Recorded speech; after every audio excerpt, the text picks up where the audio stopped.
The emergency beacon pierced through the void of space like a dying star's last scream. Ambassador Zephyra of the Kelthani Coalition pressed her six-fingered hand against the cold metal of the communication console, her crystalline blue skin reflecting the urgent red glow of incoming distress signals. The data streams flooding her ship's systems painted a picture more terrifying than any nightmare her peaceful species had ever conceived. "How many worlds?" she whispered, her voice barely audible above the humming of her vessel's life support systems. 17 confirmed lost, Ambassador," replied Captain Thylos, his antennae drooping with exhaustion. "The Harvester fleets have consumed everything in the Outer Rim, billions of lives just gone." Zephyra's people, the Kelthani, had known peace for over 3,000 years. Their technology focused on art, healing, and harmony with their environment. Their weapons were ceremonial at best, museum pieces that hadn't been fired in anger since their ancestors had learned to settle disputes with words instead of violence. They were a civilization that had transcended the need for war, or so they had believed. The Harvesters had taught them otherwise. The enemy had appeared from the dark space between galaxies 6 months ago. Ships the size of moons, constructed from some terrible black material that seemed to absorb light itself. They didn't communicate, didn't negotiate, didn't even seem to acknowledge the desperate pleas for mercy that had been broadcast across every frequency. They simply arrived at populated worlds and began the systematic extraction of every living thing. Not just the people, everything. Plants, animals, bacteria, even the microorganisms in the soil. Within days of a Harvester fleet's arrival, once thriving worlds became barren rocks floating in space. The aliens left nothing behind but perfectly spherical holes drilled deep into planetary cores, as if they had been mining something far beneath the surface. "The defense fleets?" Zephyra asked, though she already knew the answer. "The Vorthon Armada lasted 18 minutes. The Xerian battle groups managed nearly an hour before."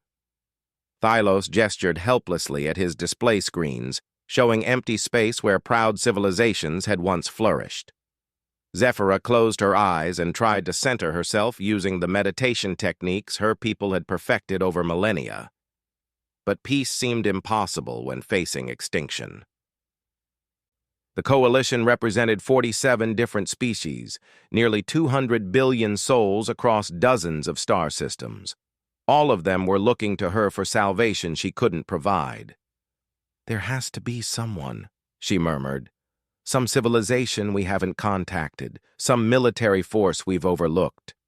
Her aide, a young Kelthani named Miros, approached hesitantly. His normally luminescent skin had dimmed to a sickly gray, a sure sign of stress among their kind. "Ambassador, there might be, but you're not going to like it. At this point, I'm willing to consider anything." Miros activated his personal data pad, projecting a holographic star map into the air between them. A small, unremarkable yellow star pulsed on the edge of what the Coalition considered civilized space. The Sol system. Third planet from their star. "Never heard of them," Captain Thylos said dismissively. "What makes you think some unknown species could help when the combined might of the Coalition has failed?" Miros swallowed nervously. "Because they're not unknown, sir. They're quarantined." The word hung in the air like a toxic cloud. Quarantine was reserved for civilizations too dangerous to contact, species so violent or unpredictable that the Galactic Council had forbidden all interaction with them. "Absolutely not," Thylos said immediately. "The quarantine exists for good reasons, Ambassador. Some species are simply too primitive, too violent to be trusted with advanced technology or knowledge of the greater galaxy." But Zephyra was studying the data now, her scientific mind engaging despite her fear.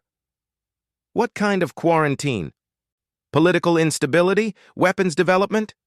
"Much worse," Miros replied, his voice dropping to almost a whisper. They're classified as a Deathworld species.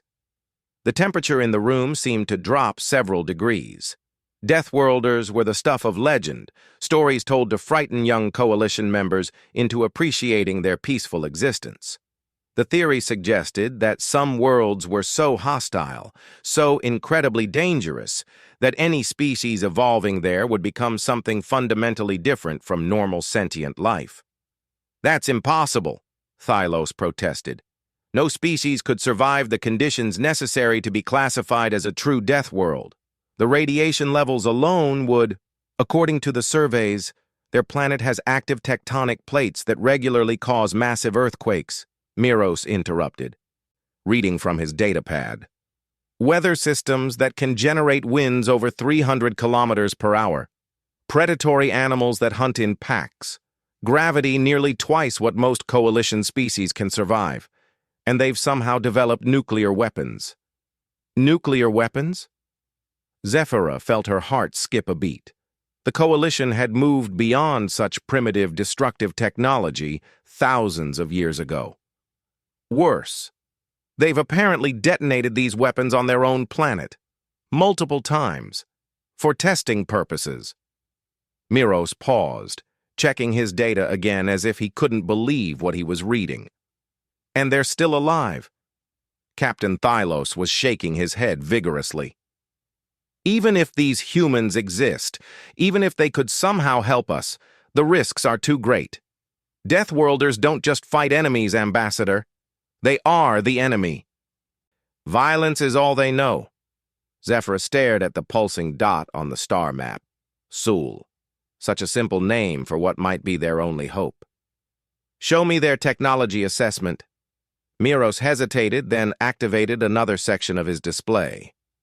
The information that appeared made everyone in the room fall silent. Spacefaring civilization, but only barely. Crude chemical rockets that took months to travel between planets in their own system. No faster-than-light communication. No energy shields or plasma weapons. Their most advanced military vessels were metal containers filled with explosive chemicals. "They're primitives," Thylos said with relief. "Even if we could contact them, they couldn't reach us in time to matter. Their fastest ships would take thousands of years to cross interstellar space." But Zephyra was reading deeper into the report, and what she found made her blood freeze in her veins. "Miros, these population figures, how many of them are there?" "Approximately 8 billion on their homeworld, with small colonies on 2 other planets and various stations throughout their system." 8 billion, she repeated slowly. Most Coalition worlds supported maybe a few 100 million inhabitants. The Kelthani homeworld, one of the most populous in known space, housed barely 2 billion souls. "That's not the disturbing part," Miros continued reluctantly. "According to the anthropological studies, they've been engaged in continuous warfare for their entire recorded history. The current population represents the survivors of countless conflicts, including several where they came close to rendering their own planet uninhabitable." "Survivors," Zephyra whispered. "Not descendants. Survivors." The implications hit her like a physical blow. A species that could maintain a population of 8 billion despite constant warfare wasn't just tough. They were something beyond anything the Coalition had encountered. "Ambassador," Captain Thylos said urgently, "a new message is coming in from the Zarian system. The last evacuation ships are under attack." The main display lit up with a real-time feed from the dying system. Harvester ships, massive and terrible, were pursuing the small refugee vessels. Energy beams lanced out from the alien craft, and one by one, the evacuation ships simply vanished in bursts of superheated plasma. Thousands of families, children, elders, gone in seconds. "How long until they reach Kelthana Prime?" she asked quietly. "At current rate of advance, approximately 4 months, Thylos replied. "Maybe 5 if they stop to fully strip the Zerion system." 4 months. Not enough time to evacuate their worlds. Not enough time to build new defenses. Certainly not enough time to develop weapons that could challenge the Harvesters when every other military force in the galaxy had failed. But maybe enough time to contact Earth. "Open a channel to the Galactic Council," Zephyra commanded. "Ambassador, you can't be serious about—" "They asked us to preserve life, Captain. All sentient life in the galaxy is facing extinction. If these humans truly are as dangerous as their classification suggests, then perhaps it's time to fight fire with fire," the communication established after several tense minutes. The council chambers appeared on her screen, representatives from dozens of species, all looking as desperate and frightened as she felt. "Honored counselors," she began formally, "I request emergency authorization to break quarantine protocols and make contact with the Sol system." The reaction was immediate and explosive. Voices raised in a dozen languages, all expressing shock and outrage at her suggestion. But she pressed on. "The Harvesters have proven immune to every conventional weapon we possess. They've destroyed our most powerful fleets without apparent effort. Our only remaining option is to seek aid from a source we've previously avoided." Counselor Vex of the Altarian Republic leaned forward, his scaled features twisted in disgust. "You suggest we unleash Deathworlders into our galaxy? Even if they could be controlled, which is doubtful, the cure might prove worse than the disease." "With respect, Counselor, there may not be a galaxy left to protect if we do nothing." The debate raged for precious minutes, while more refugee ships died in the distance. Finally, the ancient sage of Tormin, eldest member of the council, raised her gnarled hand for silence. "The quarantine has stood for 200 years, she said in her whispered voice. "It was established not out of cruelty, but out of necessity. Some forces are too dangerous to awaken." "But if they could save us," Zephyra began. "Child," the sage interrupted gently, "consider what you're suggesting.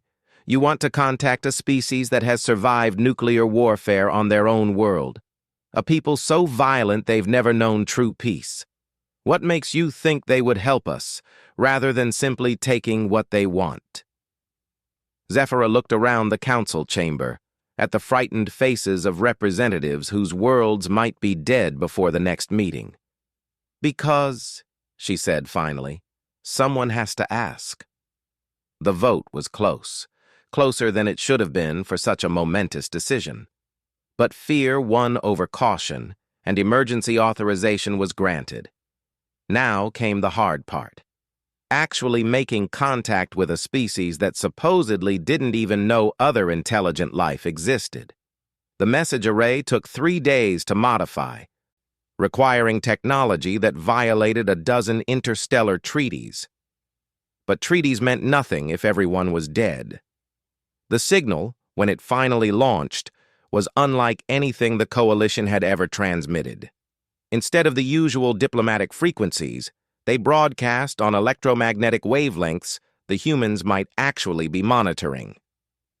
"People of Earth," Zephyra spoke into the recorder, trying to keep her voice steady. "This is Ambassador Zephyra of the Kelthani Coalition. We know you exist. We know you've been watching the stars. And we need your help." The message streaked across space at light speed, carrying with it the hopes and fears of 200 billion souls. Now all they could do was wait and pray that the monsters they were awakening would prove to be heroes instead. The response came faster than anyone had expected. Ambassador Zephyra was reviewing evacuation reports from the outer colonies when her communications officer practically sprinted into the chamber, his normally composed demeanor completely shattered. "Ambassador! The humans! They've responded!" She looked up from the holographic displays showing refugee streams fleeing the advancing Harvester fleets. Only 18 hours had passed since they'd transmitted their desperate plea. Even traveling at light speed, the message shouldn't have reached Earth yet, let alone allowed time for a response. "That's impossible. The signal transit time alone—" "Ma'am, they're not responding by radio," the officer interrupted, his voice rising with barely contained panic. "They're here, In our system, right now. The words didn't make sense. Zephyra's mind struggled to process what she was hearing. According to every assessment, human technology was primitive. Chemical rockets and metal ships that couldn't possibly cross interstellar distances quickly. "Show me," she commanded, following the officer to the primary observation deck. What she saw defied everything she thought she knew about physics, engineering, and the humans themselves. The ships materialized out of empty space without warning, dropping out of what could only be faster than light travel. But these weren't the crude chemical rockets described in the intelligence reports. These were vessels of war, built with a utilitarian brutality that made even hardened coalition military officers take an involuntary step backward. The largest ship stretched nearly 2 kilometers from bow to stern, its hull a matte black that seemed to absorb sensor readings as well as light. Angular armor plating covered every surface, broken only by what appeared to be weapon emplacements, dozens of them, maybe hundreds. Smaller vessels surrounded it like predatory fish, each one bristling with armaments that looked disturbingly familiar despite their alien origin. "How many ships?" Zephyra asked weakly. 15 visible so far, but our sensors are detecting spatial distortions consistent with cloaked vessels. There could be dozens more we can't see." Captain Thylos joined them on the observation deck, his face pale with shock. "Ambassador, we need to activate planetary defenses immediately. These ships could glass every world in our system." But Zephyra was studying the formation more carefully. The human ships had positioned themselves between Kelthana Prime and the approaching Harvester fleet, not in positions to attack the coalition worlds. It was a defensive posture, though one backed by enough firepower to sterilize planets. "Incoming transmission," announced the communications array. "They're broadcasting on multiple frequencies simultaneously." "Put it through." The voice that emerged from the speakers was unlike anything any coalition member had ever heard. Deep, gravelly, carrying undertones of barely restrained violence. But there was something else there, too. Something that took Zephyra a moment to identify. Compassion. "Coalition vessels. This is Admiral Sarah Chen of the Terran Defense Fleet, commanding the dreadnought Retribution. We received your message." A pause, filled with what sounded like weapons charging. "We're here to help." Zephyra activated her transmitter with trembling hands. "Admiral Chen, this is Ambassador Zephyra. We didn't expect you so quickly. Our intelligence suggested your people lacked faster-than-light capability." A sound came through the channel that took a moment to recognize. Human laughter. But it carried no humor, only a predatory satisfaction. "Your intelligence is about 200 years out of date, Ambassador. We've been watching your people for quite some time." "Watching us?" Captain Thylos stepped forward, alarm clear in his voice. "You've been observing coalition space without our knowledge?" "Captain, isn't it?" The human's voice somehow conveyed that she knew exactly who she was speaking to, despite never having been introduced.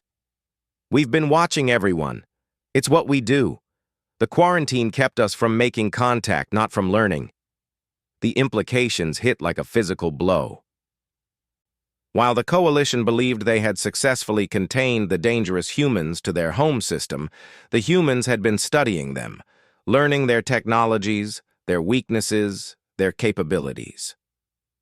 "How long?" Zephyra asked. "First probe reached coalition space about 50 years ago. Since then, we've maintained monitoring stations throughout the galaxy. We know about your trade routes, your military capabilities, your political structures." Another pause. "We also know about the harvesters." "Then why didn't you warn us? Help us prepare?" The laughter returned, darker this time. "Would you have listened, Ambassador? Your people classified us as dangerous primitives and locked us away. When we tried to make contact before, your council voted to reinforce the quarantine rather than risk communication." Zephyra felt her heart sink. The humans were right. Any attempt at contact would have been met with fear and rejection. The Coalition had doomed themselves through their own prejudice. "But you came anyway," she said quietly. "Even after we ignored you, isolated you, you came when we called for help." "Ambassador," Admiral Chen's voice softened slightly, "you asked for aid. In human culture, that means something. When someone asks for help, you don't abandon them just because they were stupid enough to ignore you before." A new voice cut through the transmission, crisp and professional. "Admiral, Harvester forward scouts have been detected at the system's edge. ETA to engagement range is approximately 6 hours. Acknowledged. Commander." Chen's voice shifted back to pure military efficiency. "Ambassador Zephyra, we need detailed intelligence on Harvester capabilities. Everything you have: weapon yields, defensive systems, tactics, ship specifications." "Admiral, I should warn you. The Harvesters have destroyed every fleet sent against them. The Vorthon Armada had over 3,000 ships and lasted less than 20 minutes. These aren't ordinary enemies." "Good," came the immediate response. "We specialize in extraordinary enemies." Over the next several hours, as the Harvester fleet drew closer, Zephyra began to understand just what the Coalition had been quarantining for 2 centuries. The data exchange revealed technology that should have been impossible. Human ships could apparently fold space-time to travel between stars instantaneously. Their weapons included devices that could destabilize atomic bonds, turning entire sections of enemy vessels into clouds of component particles. They had developed artificial intelligence systems that could process battle data faster than any organic mind. But it wasn't the technology that truly amazed her. It was the mindset behind it. "These weapon specifications," she said, reviewing the human arsenal data, "some of these could destroy entire star systems. The Nova torpedoes." "Yes," confirmed Commander Williams, Admiral Chen's tactical officer. "We don't use those except in extreme circumstances. Too much collateral damage." "You've built weapons that can destroy suns, and you consider that a restraint issue rather than a moral one." "Ambassador," Williams replied patiently, "we build weapons to win wars. Moral considerations come into play when we decide whether to use them, not whether to build them. The Harvesters aren't going to be stopped by harsh language and economic sanctions." The human approach to warfare was unlike anything in Coalition experience. Where Coalition forces focused on defensive measures and minimizing casualties, humans had spent their time developing increasingly efficient ways to destroy their enemies completely. Their battle doctrine wasn't about driving off attackers, it was about eliminating them so thoroughly that no one would dare attack again. "Admiral," came another transmission from the human fleet. "Long-range sensors are detecting the main Harvester force. Count is significant." Chen's response was calm, almost casual. "Define significant, Lieutenant." "Approximately 800 vessels. Ma'am, including 12 of the large Harvester-class ships we've seen in previous engagements." The Coalition officers exchanged horrified glances. 800 ships. It was the largest Harvester force ever assembled. The fleet heading toward Kelthana Prime wasn't just another harvesting expedition. It was an overwhelming force designed to crush any possible resistance. "Admiral," Zephyra said urgently, "you need to withdraw. 15 ships, even with your advanced technology, can't possibly—" "Ambassador," Chen interrupted, "you're thinking like prey. The Harvesters have been successful because every species they've encountered thinks like prey. They run, they hide, they try to minimize losses." Her voice carried a note of savage satisfaction. "We don't think like prey." The human fleet began to move, spreading out in a formation that looked suicidal to Coalition tactical doctrine. Instead of massing their firepower and trying to create overlapping defensive fields, they were dispersing to cover maximum space, each ship operating independently. "They're hunting pack formation," whispered Captain Thylos in amazement. They're not trying to defend against the harvesters. They're trying to surround them. Admiral, this is madness, Zephyra protested. The harvesters will focus their entire fleet on each of your ships individually. You'll be overwhelmed by superior numbers. Will we? Chen sounded genuinely curious rather than concerned. Tell me, Ambassador, in all the engagements between coalition forces and the harvesters, how many harvester ships have been destroyed? Zephyra consulted her records, though she already knew the answer. None. They seem to have some kind of regenerative technology that repairs damage faster than our weapons can inflict it. Regenerative or just heavily armored against energy weapons? The question caught her off guard. What do you mean? Every weapon system I've seen in coalition arsenals is based on energy projection, plasma beams, particle accelerators, coherent light arrays, all very precise, very efficient, very clean. Chen's voice carried a note of disappointment. Very ineffective against harvester armor, apparently. What kind of weapons do humans use? The kind that worked on our Deathworld, Ambassador. Kinetic impactors, explosive devices, projectile weapons, chemical reactions. We've refined them considerably since our early days, but the principle remains the same. When you want to destroy something, you hit it with something else moving very fast. A new alarm sounded across the Coalition command ship. The harvesters had arrived. The enemy fleet emerged from hyperspace at the edge of the system like a plague of locusts. The ships were even more terrifying up close, organic-looking curves mixed with geometric angles that hurt to look at directly. They moved with purpose, already beginning to spread out toward the populated worlds. All coalition vessels, Admiral Chen broadcast on an open channel, withdraw to minimum safe distance and observe. This is about to become a live-fire demonstration of why you don't pick fights with apex predators. The lead harvester ship, massive as a small moon, turned its attention toward the human fleet. Energy readings spiked as some terrible weapon began charging. Admiral, came a tense report from one of the Coalition monitoring stations. The harvesters are targeting your flagship with their primary weapon. The energy buildup suggests... The harvester ship disappeared, not destroyed in a flash of light and debris, simply gone, replaced by empty space and a rapidly expanding cloud of particles too small to detect individually. What happened? Zephyra gasped.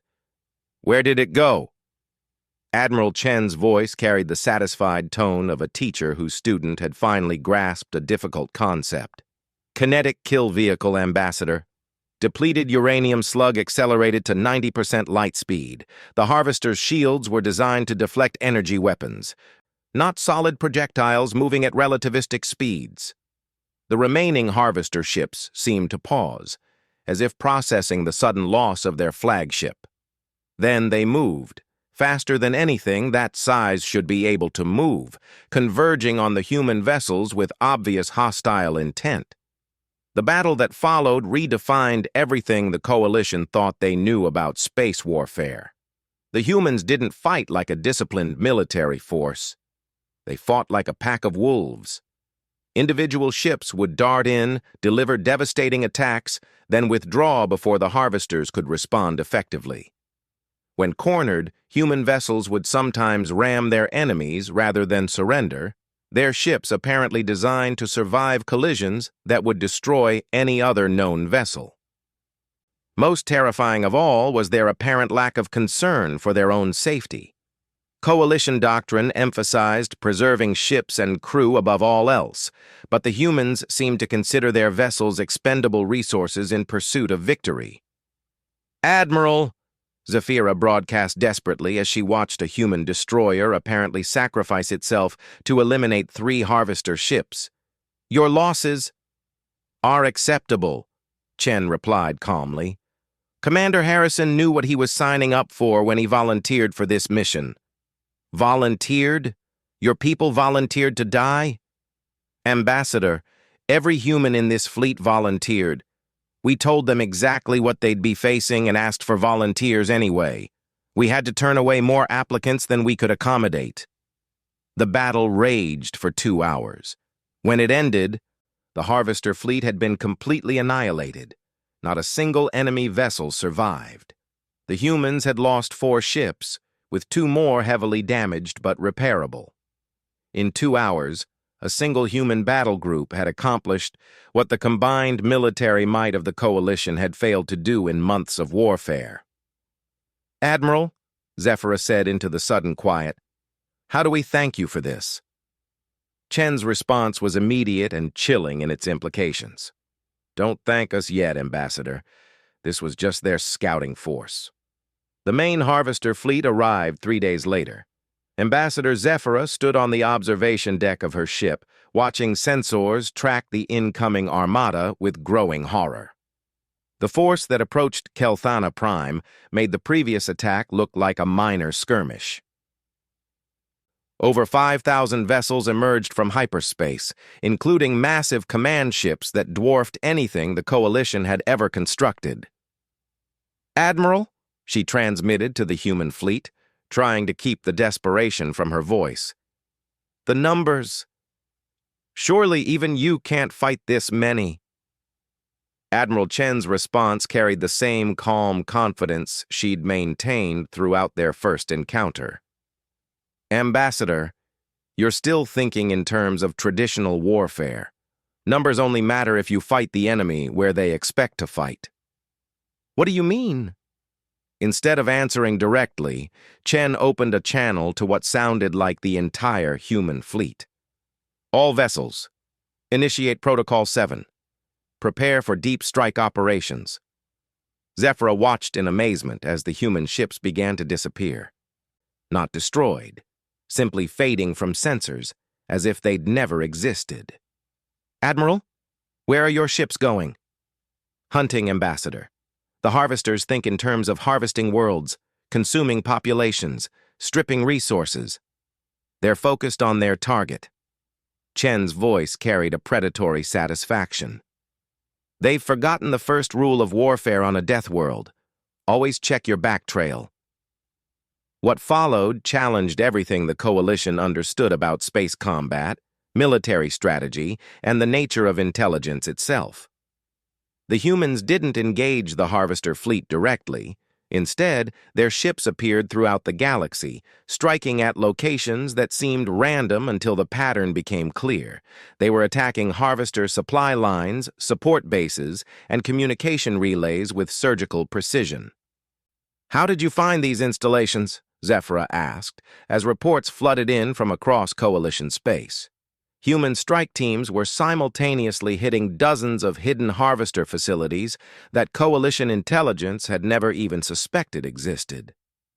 200 years of observation, remember?" Commander Williams replied. "We've been tracking their movements, mapping their infrastructure, learning their patterns. Every time they hit one of your worlds, we were watching, recording, planning." The tactical display showed the scope of human operations. Strike teams had somehow traveled to the far edges of the galaxy, penetrating deep into Harvester-controlled space to hit targets that should have been impossible to reach. More disturbing, they seemed to know exactly where these targets were and how to destroy them most effectively. "Admiral, how many ships do you actually have?" Captain Thylos asked with growing unease. "Enough," came Chen's cryptic response. The answer became clearer over the following hours. Human vessels kept appearing in new locations, often far from where they'd been seen previously. Either they had far more ships than originally apparent, or their faster-than-light technology allowed near-instantaneous travel across galactic distances. Both possibilities were terrifying to contemplate. The Harvester fleet, meanwhile, had reached Kelthana Prime and began their standard harvesting procedure. Massive ships descended toward population centers, energy beams preparing to begin the systematic extraction of all life. But something was wrong. "Their coordination is off," observed Commander Williams from somewhere in the tactical network. "They're not operating as efficiently as in previous engagements." Zephyra could see it too. The harvester ships were moving more slowly, their formations less precise. Some seemed to be receiving conflicting orders, changing direction mid-operation before reversing course again. "You've been disrupting their communications network," she realized. "Among other things," Admiral Chen confirmed. "Turns out the harvesters rely heavily on centralized command and control. Cut the communications between their command ships and field units, and they become significantly less effective." But the harvesters were adapting. The massive command vessels began broadcasting on multiple frequencies simultaneously, using backup communication systems to regain control of their fleet. Within hours, they were operating normally again, resuming their systematic approach to the planet below. "Phase 2, Admiral Chen announced. This time, the human attack was visible to everyone in the system. Ships appeared directly within the harvester formation, not approaching from outside sensor range, but materializing inside their defensive perimeter. The implications were staggering. Human technology could apparently bypass every known form of detection and shielding. The battle that erupted was unlike anything seen in the previous engagement. The humans weren't just attacking harvester ships, they were specifically targeting command and control vessels, communication arrays, and what appeared to be ships containing senior commanders. "You're decapitating their leadership structure," Zephyra observed. "More than that," Williams replied. "We're proving to the lower-level units that their commanders aren't invincible. Morale is a factor in any conflict, even for species that don't think the way we do." The harvesters, for the first time in any recorded engagement, began to show signs of panic. Ships scattered in random directions instead of maintaining formation. Some units continued their assault on the planet below, while others turned to flee the system entirely. But Admiral Chen wasn't finished. "All strike teams execute final protocol. Authorization Omega 77. New contacts appeared on sensors throughout the galaxy. Not ships this time, but something else. Energy signatures that made every coalition scientist who saw them question their understanding of physics. "Admiral," Zephyra said urgently, "what are those readings?" "Stellar engineering projects.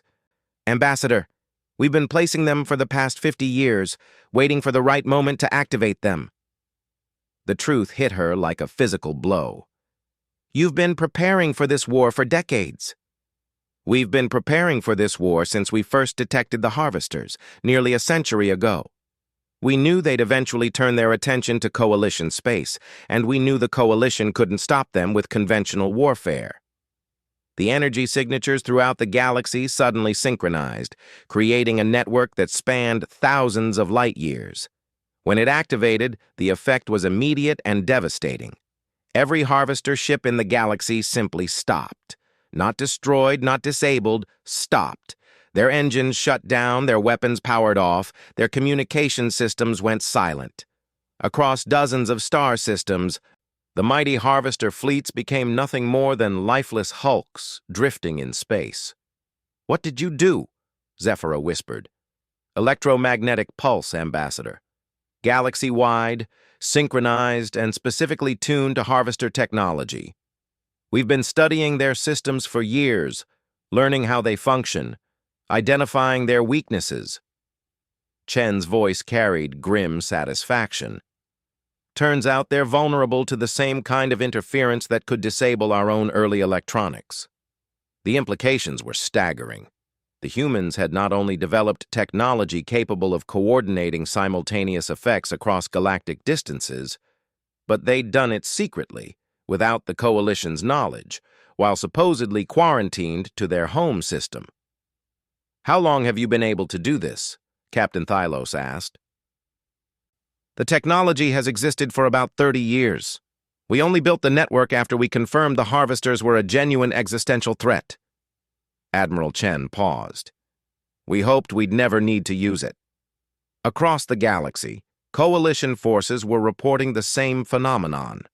Harvester ships that had been minutes away from destroying entire worlds were now floating powerlessly in space. The existential threat that had consumed worlds and killed billions was simply over. "The pulse is temporary," Williams added. "Their systems will begin recovering within a few hours. We need to move fast to secure the disabled vessels." What followed was the largest military operation in galactic history. Coalition forces, supported by human technical teams, boarded thousands of harvester vessels. Most were found to be completely automated, vast machines operating according to programming rather than conscious intelligence. But the command ships told a different story. "Ambassador," Admiral Chen's voice carried a note of something Zephyra had never heard from the human before: uncertainty. "You need to see this. We've found the harvester controllers." The transmission that followed showed the interior of a massive command vessel. The bridge was filled with creatures that looked disturbingly familiar: bipedal, roughly humanoid, but clearly dying. Their life support systems were failing, their bodies showing signs of extreme age and decay. "They're refugees," Chen explained quietly. "The harvesters aren't conquerors. They're the last survivors of a dying civilization, using automated fleets to gather resources and biological material to try to save their species." The revelation changed everything. The monsters that had terrorized the galaxy were themselves victims, driven to desperate measures by their own extinction crisis. "How long?" Zephyra asked. "Based on their biological readings, maybe a few months at most. Their homeworld died millennia ago. These are the last of their kind, kept alive by increasingly failing technology." The ethical implications were staggering. The Coalition had been fighting for survival against beings who were themselves fighting for survival. There were no heroes or villains in this conflict, only different species trying to preserve their own existence. "What do we do now?" Zephyra asked. Admiral Chen was quiet for a long moment. When she spoke, her voice carried a compassion that seemed at odds with everything the Coalition had been told about human nature. "We helped them," she said simply. "That's what you do when someone asks for aid." The negotiations that followed took weeks. The surviving harvesters, once their communication systems were restored, proved to be desperate rather than malevolent. Their automated fleets had been programmed with one overriding directive: preserve the species at any cost. The systematic harvesting of other worlds had been the result of machine logic applied to an impossible problem. Working together, Coalition scientists and human engineers developed a solution. Using the biological material already collected by the harvester fleets, combined with advanced human cloning technology and Coalition medical expertise, they could give the dying species a new chance at survival. "You're giving them new worlds to settle," Zephyra observed, reviewing the relocation plans. "Uninhabited systems where they can rebuild their civilization." "Everyone deserves a chance to survive, Ambassador," Admiral Chen replied. "Even former enemies." The formal ceremony took place 6 months later. Representatives from every Coalition species gathered with human diplomats and the newly stabilized harvester survivors to sign the Galactic Cooperation Accord. "By this agreement," Zephyra read from the formal document, "we establish the principle that no sentient species shall face extinction alone. When any civilization requests aid, others shall respond according to their ability."